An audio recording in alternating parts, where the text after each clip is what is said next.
Welcome to Alive to Thrive OT. I am Lauren Lyman. And I'm Tracy Schnabel. And today we are talking to you about 10 ways to improve or maintain your bone health. So how is this relevant to you? Well, anyone who's trying to prevent a fracture, heal a fracture, anyone with osteopenia, which is the precursor to osteoporosis, or people with osteoporosis, arthritis, all kinds of ways. So once we hit 25, 30, our bone health declines. So this is relevant for all of you. We love to research. We like to learn. So we're basically here to share all of our knowledge with you. A lot of this information doesn't really hit mainstream media, and it doesn't really, isn't advertised enough at medical offices and things like that. So we want to share this information with you so you can improve your health and the health of your loved ones.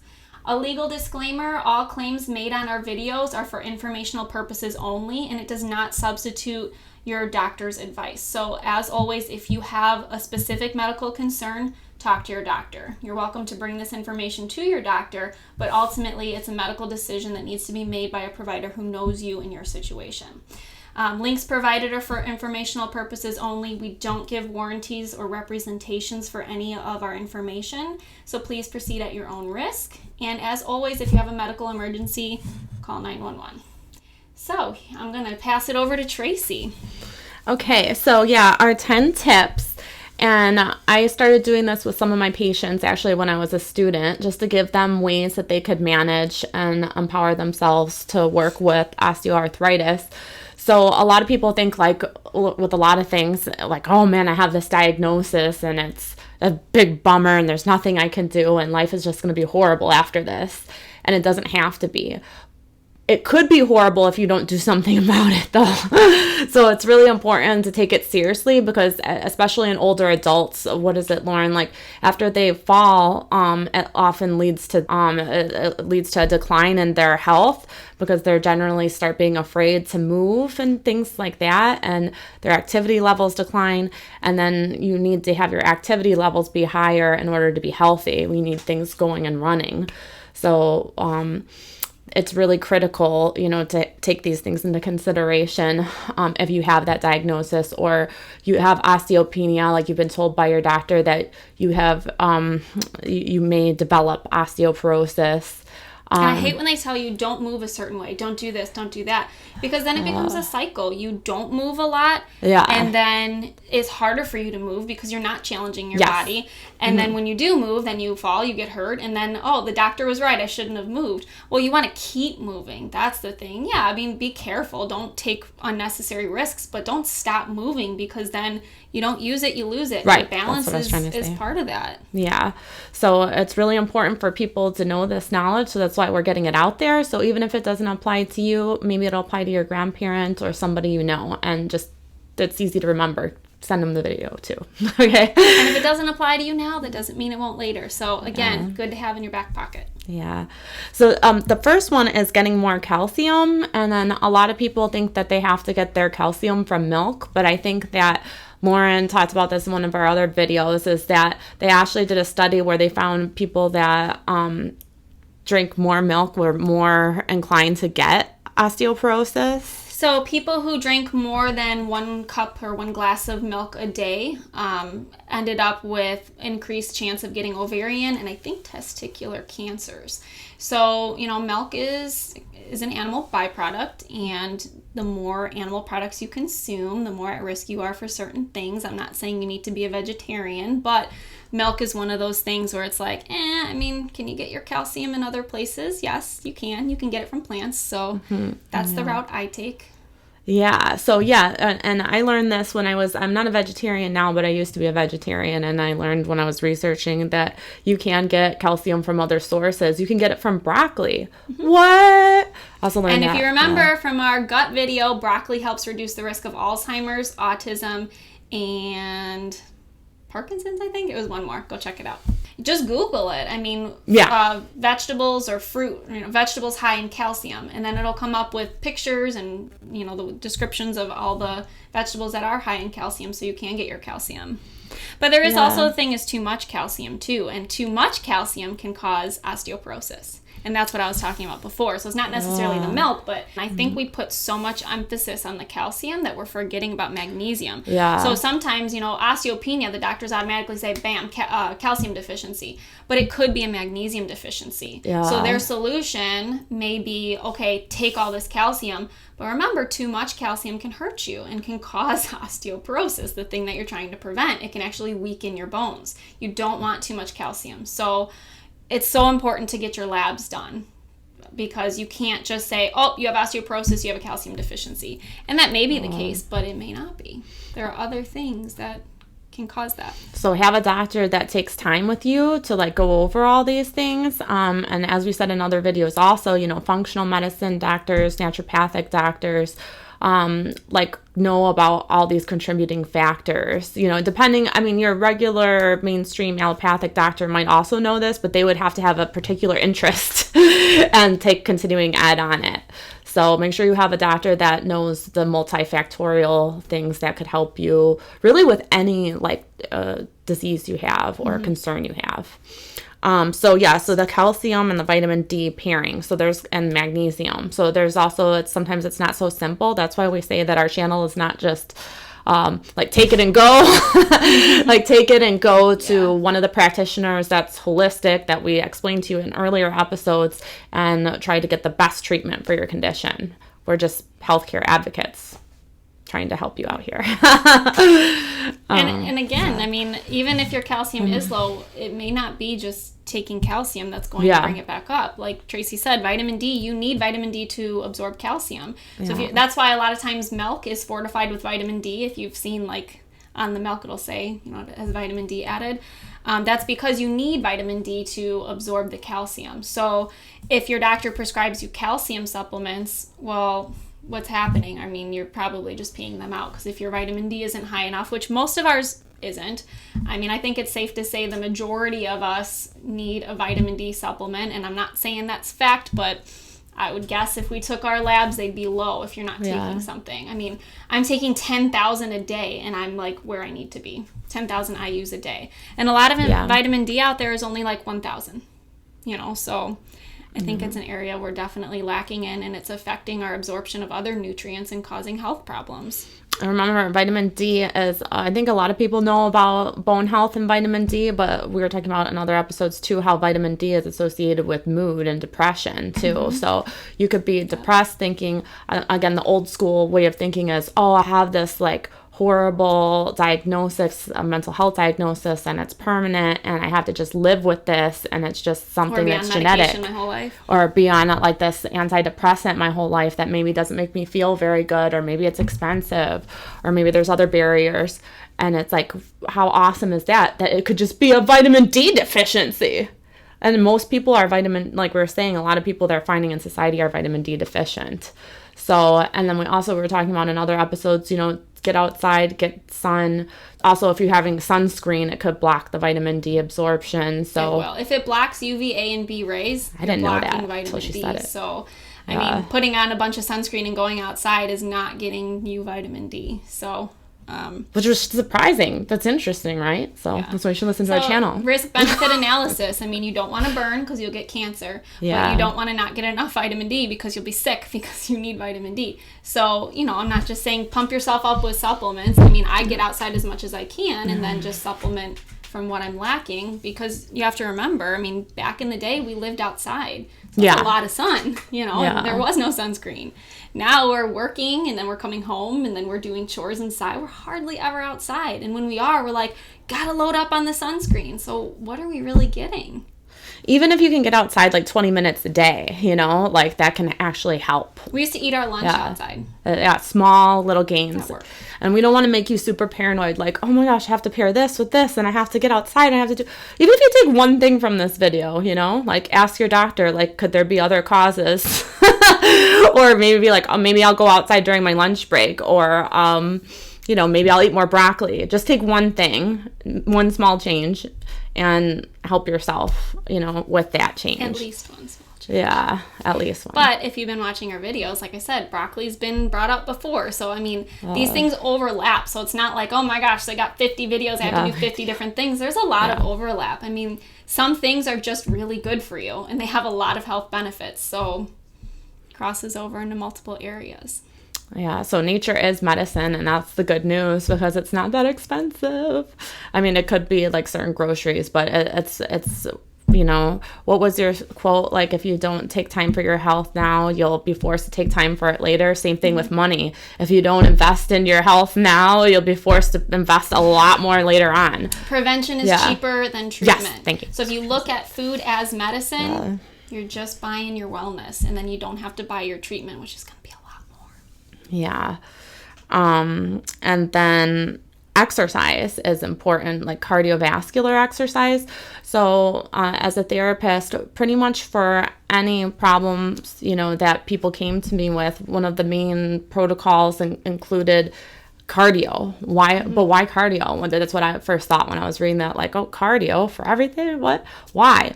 Well, if you think about it, again, we talked about this, where the red blood cells are carrying all the nutrients and everything. So that's how our body repairs itself, by eating nutrient-rich foods, getting it in our blood cells, and then having our body do its work naturally on its own. So if you want to improve your bone health, and your bone health is constantly, your body's constantly changing and regenerating. Like your bones are not just like the same, forever. They're constantly building blocks. So you want to help support that building. So you want to try to get that cardio to get those nutrients to the areas that are a problem. And remember, your heart's what circulates your blood. So if that's not working properly, how can anything else work properly? Yeah, so like simple stuff, but maybe things that haven't been mentioned to you before. One of my friends was telling me about her doctor said that she had osteopenia, and they were saying do weight-bearing exercises. So this is where OT comes into play. Again, I know a lot of you guys are like, you're not nutritionists, you're not physicians, why are you telling us this? But we're kind of like good intermediaries because we know about the body's function. We have a lot of education in school about it. We also know about human psychology, right? So we know why people don't do changes even though the doctor says for them to do it. And we can kind of look at lifestyle factors and routines that can help you manage your disease or potentially, hopefully, reverse it in the future. So my friend, and this is a perfect example, said to me, my doctor briefly told me to do weight-bearing exercises. What's weight-bearing exercises? So because that's all they said. It's can you give me an example, please? A great suggestion, right? Okay, something I can do at home to help prevent me from having further pain and complication later on, but I don't understand it. So we're kind of those people in between that can kind of help you empower yourself to do things about whatever you're hearing from your doctor. So weight bearing, that's even walking, where all your joints and bones are getting weight fully distributed through them. We call it closed chain. So there's two different things. There's an open chain and a closed chain exercise. An open chain would be like a bicep curl, right? Yeah. You're free in space, you're moving freely, you're holding a weight, but you're still moving freely. Closed chain would be like wall push-ups. You have something resisting you, or a push-up on the floor too. You have something resisting you, and then it's the force. That's weight bearing. Closed chain. It's like having that force pushing you because it compresses all your joints. It makes your joints work rather than just hinging the joint. You're pushing and resisting the joint. So it's a little bit different. So it stimulates bone production. Because, and the great thing is it still activates those muscles and works those muscles, but it's also working the bone, which open chain doesn't necessarily do as well. Yeah. And then also, I was thinking, when you were saying closed chain, we were discussing this earlier, a lot of yoga is closed chain. Yoga has so many cool benefits that I'm learning more and more over the years. At first I was just oh, it's this cool trendy thing. But yeah, it's helping your bone density. It's helping your breathing, which also helps with a lot of different diseases. Well, with everything, it can be related to breathing. They knew that in India, thousands of years ago. And it helps just with your general flexibility and function. And you get to wear cool yoga pants. But Yeah, so those things would be considered weight bearing, and they would really help you. So I just wanted to include that in the video. Also, and sorry, I'm just going to add, because we're OTs, I'm going to throw this in there.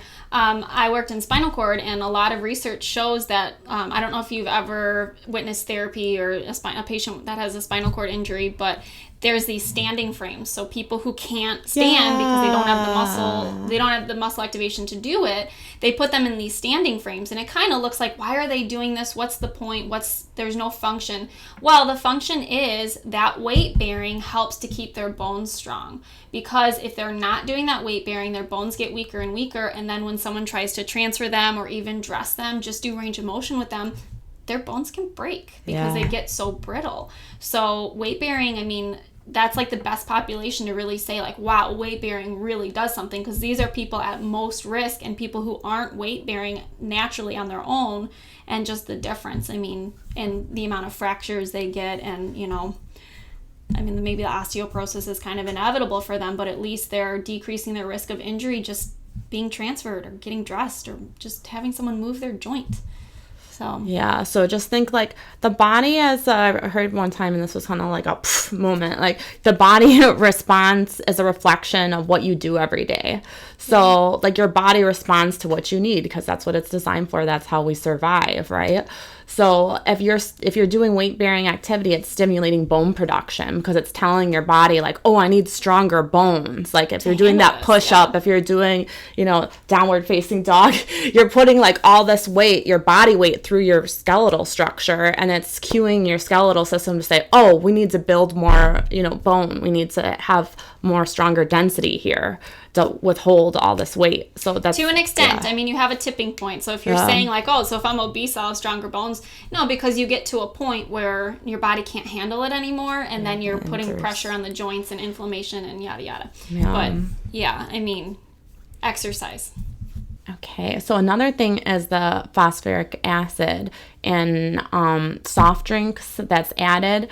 So you need phosphorus, but phosphoric acid is added to prevent mold formation. And if you have too much, which if you think about like people that, if you are one of these people, I don't mean to be rude, but like sometimes it's addictive, I think, because of the amount of sugars that are in like Coca-Cola products and other things. And so you'll see people popping cans all day long, and maybe they'll have like way too much.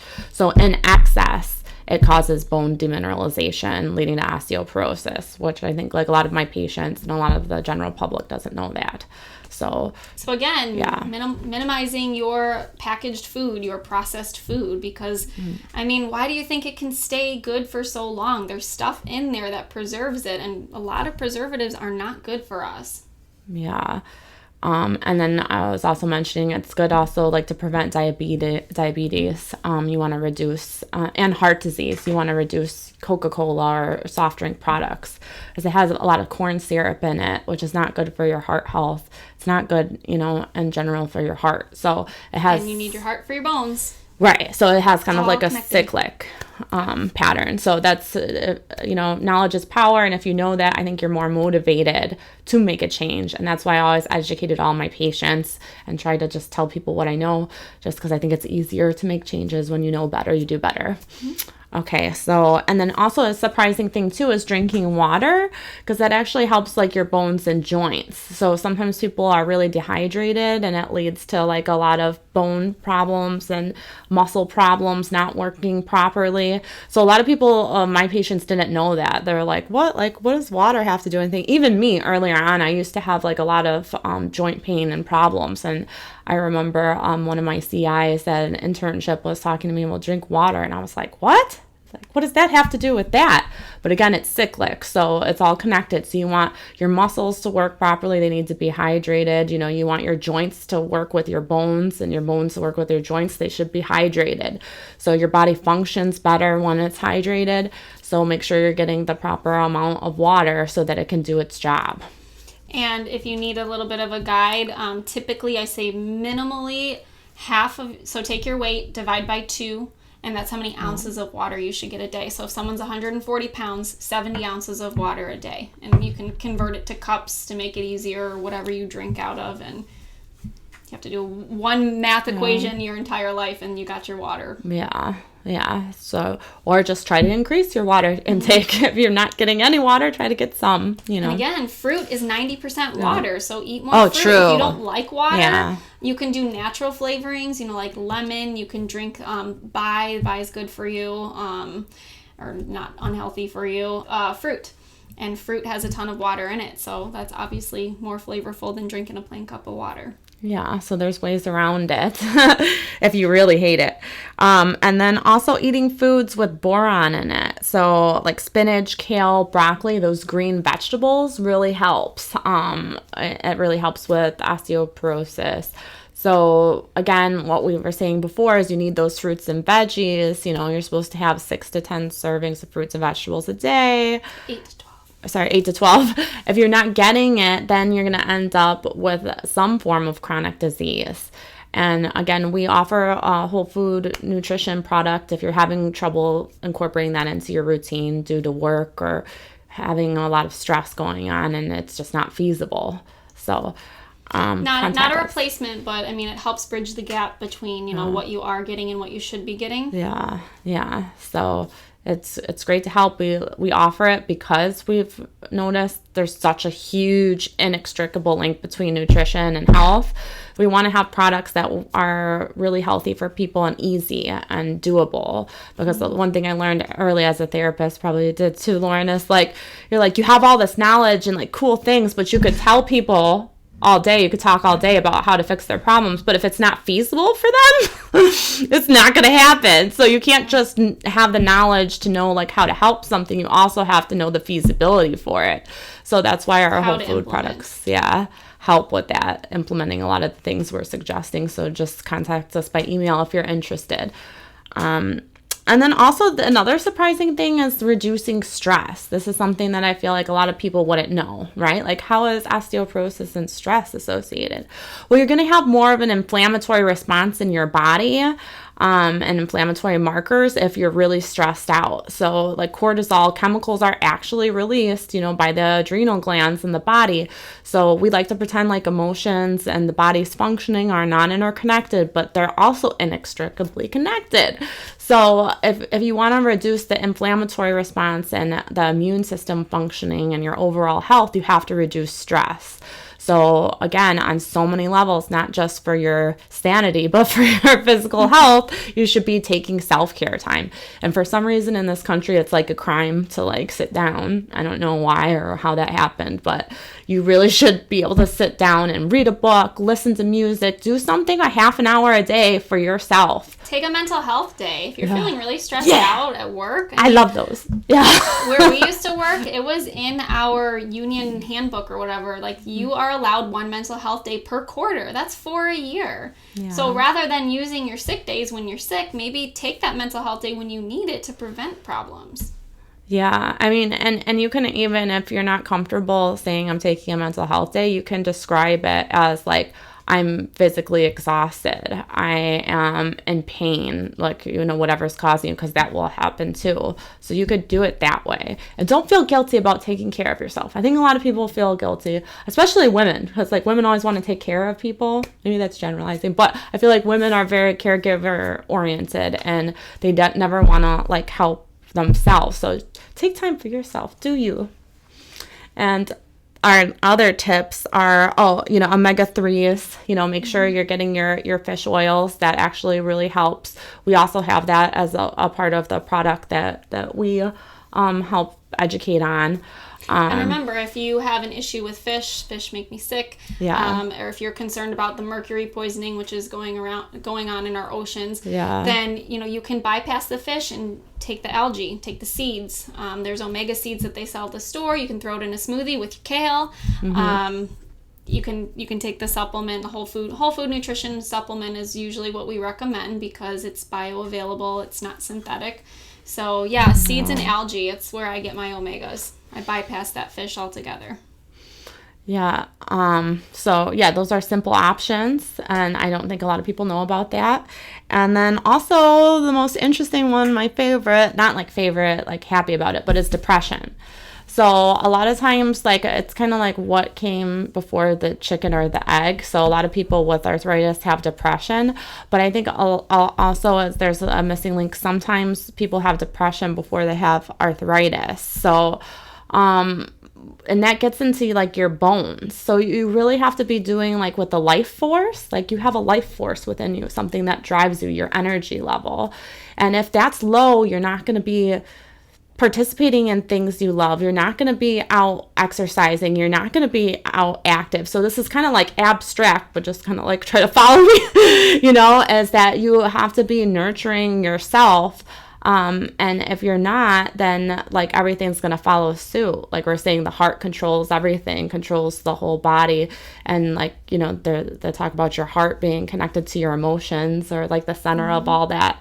So it's, you know, their mind, you know, heart and body are all connected. So making sure you're doing things that you love, that you're excited about, and taking care of your mental health again is important. So even taking a look at this list, let's look at this. So if you have depression, getting more calcium, are you going to be focusing on your nutrition? Is that going to be your priority, eating healthy?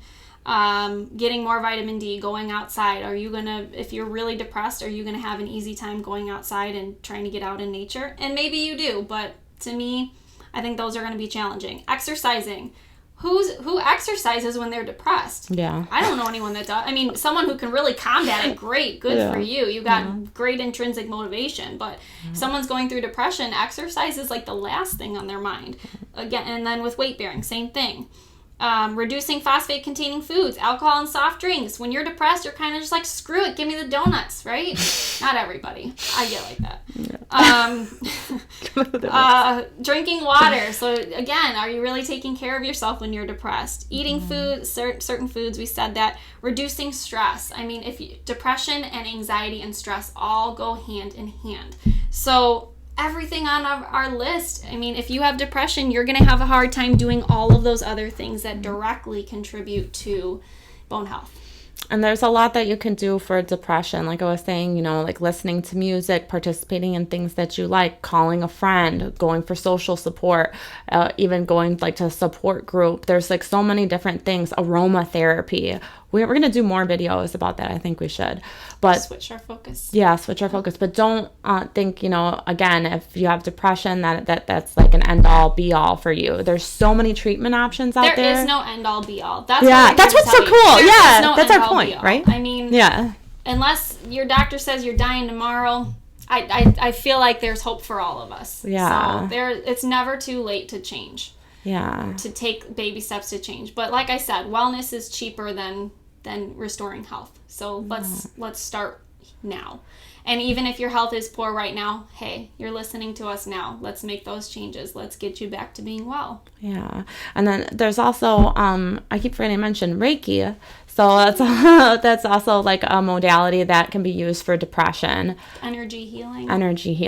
We are energetic beings. We are made of electricity. So check out that presentation. Yeah. And we'll do another one on Reiki too. I think we should do that. Do it all. But yeah, there's hope. There's a lot of things that you can do. So just stay encouraged, keep hope alive, and thank you for joining us. All right. So thank you, and please like our video. Can you share your video on your pages? Share with your friends. Share with your family. People who need this. People who you think may be interested. People you don't think that may be interested. This is relevant to everybody. So please share. Subscribe to our channel. Visit us at www.facebook.com/Lauren and Tracy. And please email us at alive2thriveot@gmail.com if you're interested in that whole food nutritional product we were talking about.